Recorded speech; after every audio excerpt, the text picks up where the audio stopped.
Chapter 34. Now Dinah, the daughter of Leah, whom she had borne to Jacob, went out to see the daughters of the land. And when Shechem the son of Hamor the Hivite, prince of the country, saw her, he took her, and lay with her, and violated her.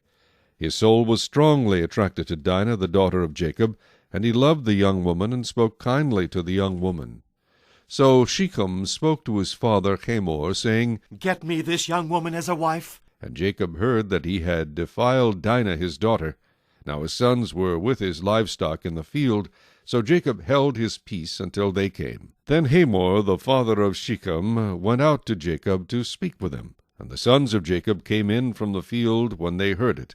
And the men were grieved and very angry, because he had done a disgraceful thing in Israel by lying with Jacob's daughter, a thing which ought not to be done.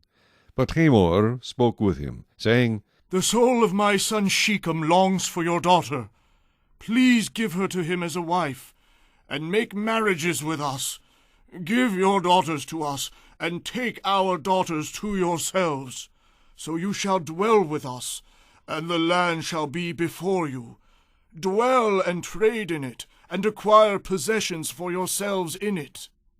Then Shechem said to her father and her brothers, Let me find favor in your eyes, and whatever you say to me I will give. Ask me ever so much dowry and gift, and I will give according to what you say to me. But give me the young woman as a wife. But the sons of Jacob answered Shechem and Hamor his father, and spoke deceitfully, because he had defiled Dinah their sister.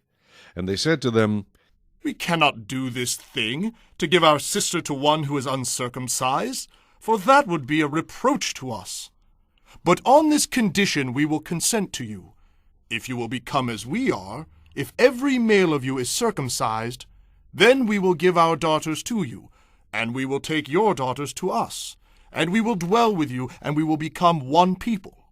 But if you will not heed us and be circumcised, then we will take our daughter and be gone.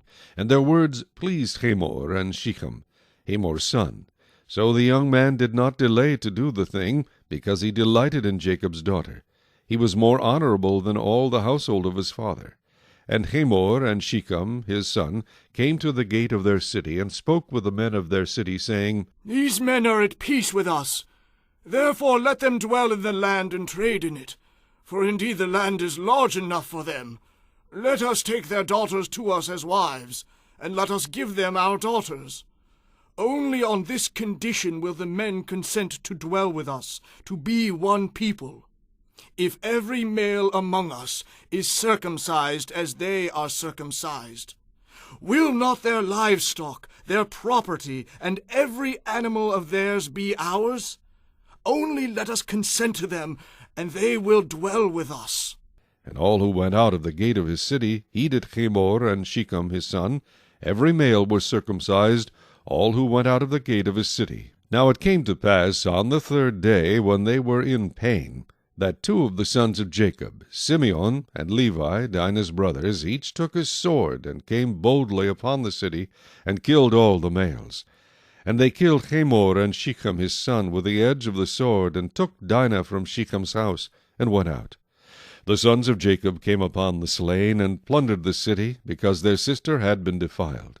They took their sheep, their oxen, and their donkeys, what was in the city, and what was in the field, and all their wealth, all their little ones and their wives they took captive, and they plundered even all that was in the houses.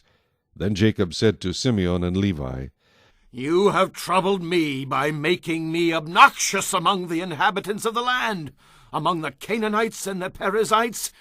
And since I am few in number, they will gather themselves together against me and kill me.